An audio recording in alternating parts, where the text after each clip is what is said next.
Bismillahirrahmanirrahim. Dear students, we are meeting in our second session of lecture number 25. Beta, we were discussing about influences on aggression. We were discussing about the media influences on aggression, how the media is responsible for production of aggression in individuals. Beta, now we will discuss the point altered perception. बेटा Altered perception क्या है? Perception ये होता है कि आप चीजों को कैसे देखते हैं, आप चीजों को कैसे परसीव करते हैं। यानी कि सामने कोई ड्रामा चल रहा है, कोई मूवी चल रही है या कोई और सोशल सिचुएशन है, उसको उसमें आप क्या देखते हैं, आपको उसमें क्या नजर आता है, आप उसमें से क्या इनपुट लेते हैं। That is your perception, the way you look out the things. अच्छा बेटा, अल्टर्ड परसेप्शन, अल्टर्ड यानी कि बेटा आपका परसेप्शन टोटली यानी अल्टर हो जाता है, चेंज हो जाता है। यानी कभी कभी मूवीज को देखकर, ड्रामा को देखकर आपका परसेप्शन अल्टर हो जाता है, चेंज हो जाता है, और वो कोई चेंज पॉजिटिव नहीं होती बल्कि वो नेगेटिव चेंज होती है। Number 10, does television fictional world also mould our conception of the real world? यानी कि आप चूंकि ड्रामा देखते हैं, फिल्में देखते हैं, वो तो फिक्शन होता है पूरा, वो कोई हकीकत थोड़ी होती है। लेकिन जब आप वो सारी चीजें देखते हैं तो क्या उनका रियल वर्ल्ड पे भी कोई असर पड़ता है? यानी जो रियल वर्ल्ड की जो रियलिटी है, उस रियलिटी का, उस फिक्शनल रियलिटी का कुछ असर पड़ता है या नहीं पड़ता? This is the point, this is television most potent effect. यानी कि आप क्या करते हैं, एक आप क्या करते हैं कि जो ड्रामे होते हैं, फिल्में होती हैं, उनकी बातें देख देख कर और फिर आप रियल वर्ल्ड को भी उस जैसा समझना शुरू कर देते हैं, जो कि हकीकत में वैसी नहीं होती। रियल वर्ल्ड कुछ डिफरेंट होती है। एक बंदे ने बहुत प्यारा यानी एक स्टेटमेंट, एक पैराग्राफ लिखा था कहीं पे। उसने लिखा था कि हम भी अजीब लोग हैं जो ड्रामों में देखते हैं झूठी मोहब्बतें होती हैं, वो कोई सच्ची मोहब्बतें थोड़ी होती है ड्रामों में। और जो ड्रामे में लोग होते हैं उनकी तकलीफों को हम यानी हकीकी समझते हैं। तकलीफ हम देख रहे होते हैं, किसी खातून पर जुल्म हो रहा होता है, किसी लड़के बेचारे को रिश्ता नहीं मिलता, वो बेचारा मज़ारों पे बैठा होता है, उनकी तकलीफों देखकर हम रोते हैं और वो हकीकत नहीं होती, दे आर द फिक्शनल। लेकिन जो हकीकी हकीकत है आपके आसपास, उसको हम फेक समझते हैं। जो आपके पड़ोस में किसी को तकलीफ होगी, आप कहेंगे नहीं ये ड्रामा कर रहा है। यानी हकीकत को आप ड्रामा समझने लग जाते हैं और ड्रामा को आप हकीकत समझने लग जाते हैं। ये है अल्टर्ड परसेप्शन। यानी चूहे को हाथी बना ले और हाथी को चूहा बना ले आप। दैट इज ये simplest definition of Altered perception, कि आप हाथी को चूहा बना दें, चूहे को हाथी बना दें। Number 11, a national survey of American 7 to 11 year old। बेटा एक अमेरिका में सर्वे किया गया जिसमें 7 से 11 साल के बच्चों के ऊपर found that heavy viewers were more likely than light viewers to admit fears। यानी जो लोग बहुत ज्यादा टेलीविजन देखते थे, फिल्में देखते थे, वो हेवी व्यूअर्स थे। और लाइट व्यूअर्स कौन थे? जिनको टाइम मिला तो देख लिया वरना नहीं देखते। तो लाइट व्यूअर्स, हेवी व्यूअर्स। तो जो हेवी व्यूअर्स थे, जो हर वक्त टीवी के साथ चिपके पड़े हैं, उन लोगों ने रिपोर्ट किया बहुत ज्यादा फियर्स के, हमें फियर यानी छोटी छोटी बातों पे fear, that somebody bad might get into your house, के कोई जो है गलत बंदा आपके घर में दाखिल हो सकता है। आप देखते हैं ना फिल्मों में कि भाई गुंडे जो है वो घर में दाखिल हो जाते हैं, चोर घर में दाखिल हो जाते हैं। तो आप वो चीजें देखकर फिर आपको खौफ हो जाता है, यार पता नहीं मेरे घर में भी कोई दाखिल ना हो जाए। और that when you go outside somebody might hurt you, यानी आप जब बाहर जाएंगे तो कोई आपको तकलीफ पहुंचा सकता है। ये भी आप देखते हैं वीडियो फिल्मों में कि लड़की जा रही होती है, गुंडे जो उसको अगवा करके लेकर जा रहे होते हैं। तो ये चीजें देख देख कर आपको पैदा हो जाता है इन सारी चीजों का। तो that is Altered perception. Number 12, for those who watch much television, यानी वो जो बहुत ज्यादा टेलीविजन देखते हैं, the world becomes a scary place. उन लोगों के लिए दुनिया क्या बन जाती है? एक खौफनाक जगह बन जाती है। बेटा आप सिर्फ ये देखें, जो टेलीविजन चैनल्स होते हैं उन पर आप खबरें देखें, टॉक शोज देखें, आपको तो यही लगेगा कि बस आज पाकिस्तान आज टूट रहा है। इस तरह से वो चीजों को पेश कर देंगे, भाई सब कुछ तबाह हो रहा है, ये हो रहा है, वो हो रहा है। लेकिन आप बाहर में जाएंगे, आम मार्केटों में जाएंगे, गलियों में जाएंगे, दुकानों पे जाएंगे, वैसा कुछ होता ही नहीं है। लोग सारे खुशो खरम होते हैं। Media portrayals shape perceptions of reality.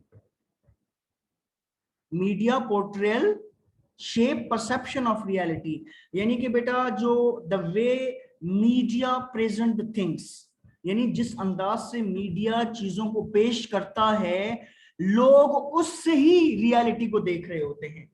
यानी लोग हकीकत को मीडिया की आंखों से देख रहे होते हैं।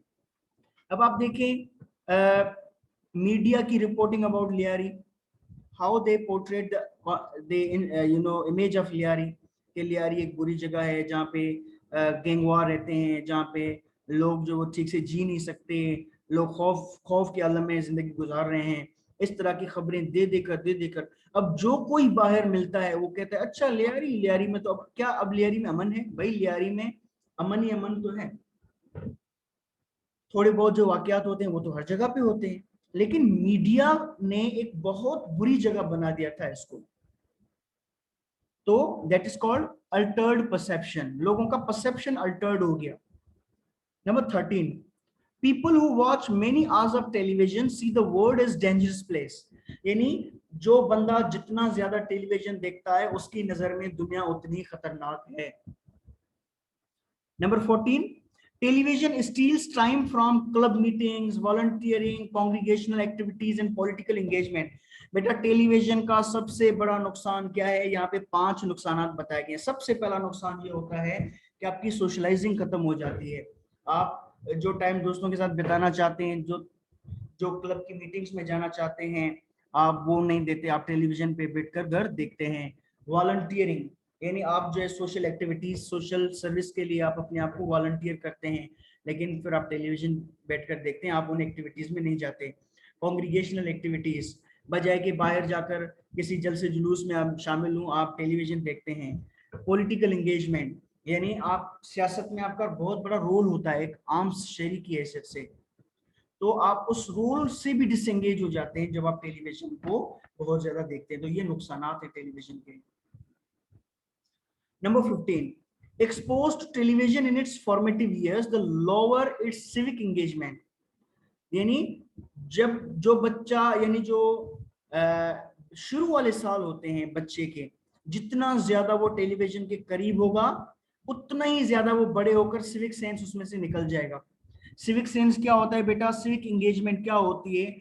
एक शहरी होने की हैसियत में आपका किरदार सोसाइटी में, वोट देना, मुख्तलिफ सोशल एक्टिविटीज, कम्युनिटी के लिए काम करना, बाहर जाना, चीजों में हिस्सा लेना, एक्टिविटीज में हिस्सा लेना, ये सारी चीजें आपसे निकल जाती हैं। अक्सर औकात आप आजकल के यानी लोगों को कह रहे होते हैं जो 20, 25, 30 साल के होते हैं, भाई आप बाहर क्यों नहीं जाते हैं? आप जाएं, लोगों के साथ मिलें, वोट दें, फला चीज करें, कम्युनिटी के प्रोग्रामों में जाएं, लेकिन वो घर बैठकर मोबाइल देखते रहते हैं। Rate of voting, joining, meeting, giving and volunteering, ये सारी चीजें उसकी कम हो जाएंगी। Number 16, as a concerned scientist, Anderson, बेटा Anderson he was a researcher, 2003-2004 he conducted a study, therefore encourages parents to discover what their kids are ingesting and to ensure that their media diet at least in their own home is healthy। यानी कि बेटा इस बंदे ने वालदेन को तजवीज दिए, वालदेन को सजेशंस दिए कि भाई आप ये देखो कि आपके बच्चे क्या डाइजेस्ट कर रहे हैं, यानी उनके पेट में क्या जा रहा है। ये खाने की बात नहीं कर रहा, बल्कि ये देख रहा है कि आपके बच्चे क्या देख रहे हैं टेलीविजन पे। कम से कम उस पर आपकी थोड़ी नजर होनी चाहिए, और आप इस चीज को इंश्योर करें कि आपके बच्चों की जो डाइट है, यानी मीडिया डाइट, वो क्या देखते हैं, क्या सुनते हैं, it should be healthy. Number 17, parents may not be able to control what their child watch, plays and eats in someone else's home। यानी कि बेटा किसी और के घर में बच्चा चला जाता है, तो या यूनिवर्सिटी में आता है, कॉलेज में आता है, स्कूल में आता है, वहां पे वो कैंटीन पे क्या खाता है, वालिदैन तो वहां पे कंट्रोल नहीं कर सकते, तो कम से कम घर में तो वो उन पे कंट्रोल करें कि भाई ये चीजें देखनी है, ये चीजें नहीं देखनी है। 18 nor can they control the media's effect on their children's peer culture। यानी कि बेटा मीडिया का जो असर है उनके पीयर कल्चर क्या होता है बेटा, आपके अपने दोस्तों के साथ मिलना मिलाना, the way you meet, the way you take the things, आप किस तरह से चीजों को लेकर चल रहे होते हैं अपने दोस्तों के साथ, ये आपका पीयर कल्चर कहलाता है। तो बेटा उस पीयर कल्चर पर आपके मीडिया का असर क्या है, पॉजिटिव है या नेगेटिव है, इस पर भी पेरेंट कोई कंट्रोल हासिल नहीं कर सकते, कोई उनको यानी असरअंदाज उस पर नहीं हो सकते। Number 19 but parents can oversee consumption in their own home and provide increased time for alternative activities। यानी कि बेटा वो कम से कम घर में ये देख सकते हैं कि हमारे बच्चे क्या कंज्यूम कर रहे हैं, और अगर वो हेल्दी नहीं है तो हम उनको अल्टरनेटिव दें, यानी उनके बदले कोई पॉजिटिव चीज दें। 20 networking with other parents can build a kid friendly neighbourhood. अच्छा बेटा इसमें बहुत ही इंपॉर्टेंट पॉइंट्स कही जा रही है, पेरेंट्स के लिए सजेशन दी जा रही है कि आप क्या करें, जो दूसरे पेरेंट्स हैं उनके साथ नेटवर्किंग करें। नेटवर्किंग यानी अब आप देखें ग्रुप्स बने हुए हैं, व्हाट्सएप ग्रुप बने हुए हैं, तो यहाँ पे ये कहा जा रहा है कि फॉर एग्जांपल अगर आप कोई व्हाट्सएप ग्रुप बना देते हैं पेरेंट्स का, जिसमें सारे मोहल्ले के पेरेंट्स होते हैं, और वो उस ग्रुप में अपने अपने बच्चों की हरकत, अपने अपने बच्चों की शिकायतें, चीजें, उन्होंने क्या सीखा, क्या अच्छा है क्या बुरा है, वो उस ग्रुप में डालते रहें, तो कम से कम हर पेरेंट को कुछ ना कुछ मालूम होता रहेगा कि क्या हो रहा है पेरेंटिंग की दुनिया में। 21 schools can help by providing media awareness education।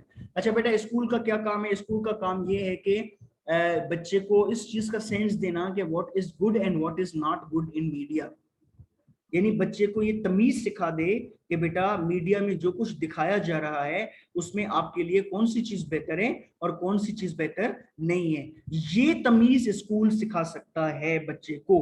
That's all from my side, if you have any question please ask. जी बेटा। सर जैसा कि अभी जी सोसाइटी के जरिए में इन्फ्लुएंस करती है, तो हम कह सकते हैं कि आज के दौर की जो सोसाइटी है वो हमारा मीडिया है जो कि हमें इन्फ्लुएंस कर रहा है। जी बेटा बिल्कुल बिल्कुल बिल्कुल। अच्छा बेटा एक बात मैं आप लोगों को बता दूं, बाज़-औक़ात ये माना जाता है कि मीडिया हमेशा वो दिखाता है जो सोसाइटी में चलता है, यानी जो सोसाइटी में का कल्चर है वही मीडिया दिखाता है ड्रामों में, बल्कि बेटा ये गलत बात है, गलत बात है, गलत बात है। बल्कि सोसाइटी में वही कुछ चलेगा जो मीडिया दिखाएगा सोसाइटी में, यानी society does not give input to the media but media gives input to the society, यानी it is not decided by the society that what will be presented in the media, but it is decided by the media that what practices will be experienced in society।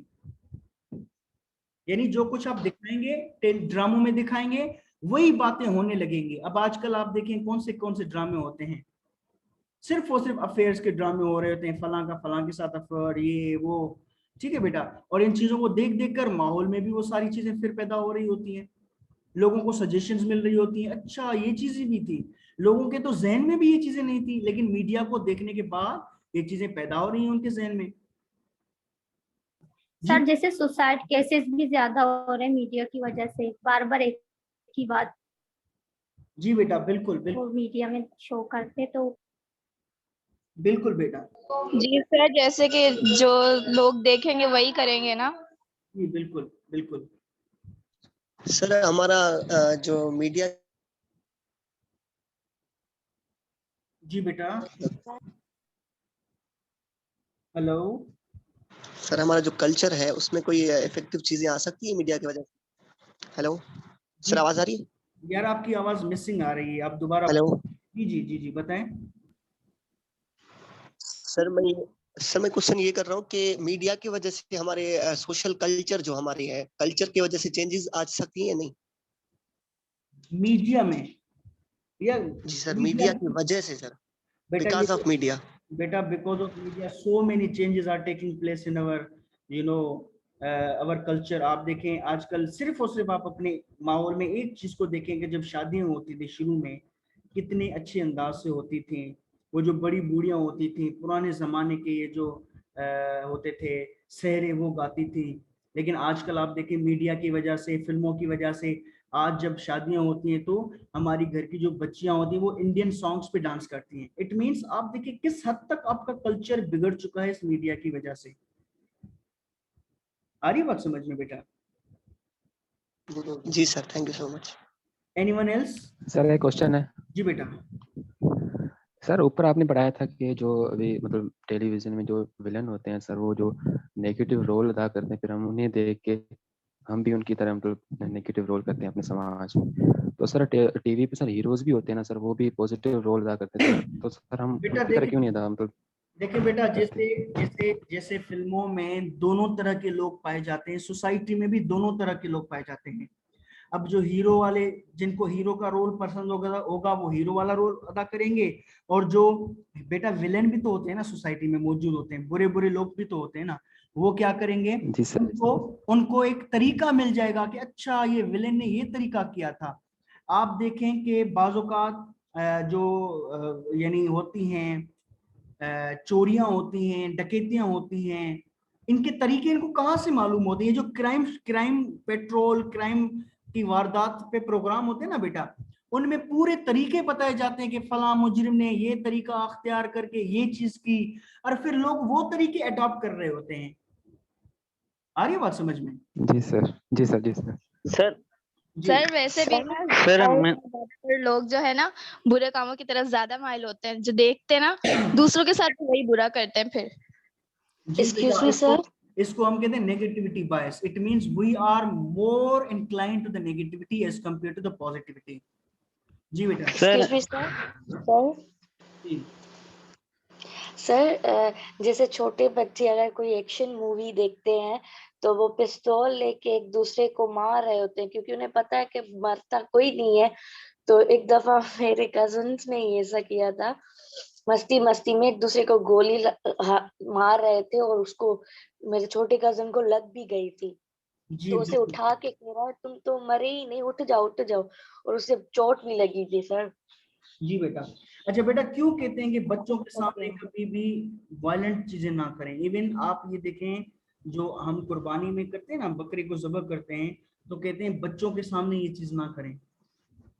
क्यों? क्योंकि बच्चे sir जो देखते हैं वही करते हैं ना, फिर इस वजह से उनके पता है सामने क्या नहीं होता करना है? चाहिए। पता है क्या होता है? एक वाक्य मैंने सुना भी था जिसमें बच्चे ये खेल खेल रहे थे कुर्बानी वाला। एक एक को बकरा बनाया गया, दूसरे छुरी, अब छुरियां भी तो घर में पड़ी होती है ना, हर वक्त तो वालिदैन घर पे नहीं होते, वो छुरी लेकर आए, छुरी से उनका गला काट दिया। तो बच्चों में तो ये सेंस नहीं होता ना कि ये सही है गलत है। तो कहते हैं कि बच्चों के सामने इस तरह की भी चीजें नहीं करनी चाहिए, बच्चों को वहां पे खड़ा नहीं करने देना चाहिए, वरना बच्चे वहां से क्या पिक करते हैं आपको अंदाजा भी नहीं। जी एनीवन? सर मैंने एक मूवी देखी थी इंडियन चैनल पे, न्यूज पे। तो एक आदमी था जिसने मर्डर किया था, ठीक है। तो उससे मीडिया वाले पूछ रहे थे कि आपने ये मर्डर क्यों किया। उसने कहा कि मैं डॉन बनना चाहता हूँ। जी बेटा, बिल्कुल बिल्कुल। अच्छा ठीक है बेटा, अब कोई भी लास्ट लास्ट सवाल हो तो लास्ट सवाल हम ले सकते हैं, उसके बाद हम सेशन को एंड करेंगे। लास्ट सवाल, लास्ट क्वेश्चन। अच्छा ठीक है बेटा, अगर कोई क्वेश्चन नहीं है तो कोई मसला नहीं, हम सेशन को एंड कर देंगे। सर जी बेटा। सर हम गुस्से को कंट्रोल कैसे कर सकते हैं? जी sir how can we control our anger, मतलब गुस्से को कंट्रोल कैसे कर सकते हैं? यार आपका आवाज थोड़ा क्लियर नहीं आ रहा। Hello? Sir is it clear now?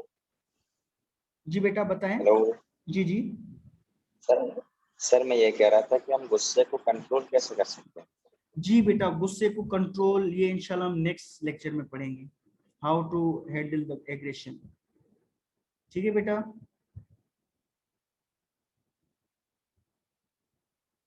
ठीक है बेटा? Okay sir. Okay sir. ठीक है बेटा, अल्लाह हाफिज, अल्लाह हाफिज। सर आप कल क्लास जी बेटा, कल भी क्लास होगी, और ये तकरीबन 30 क्लासें हमें लेनी है। आज 25वीं क्लास थी, बाकी 5 क्लासें हमारी होंगी। अल्लाह हाफिज। अल्लाह हाफिज सर।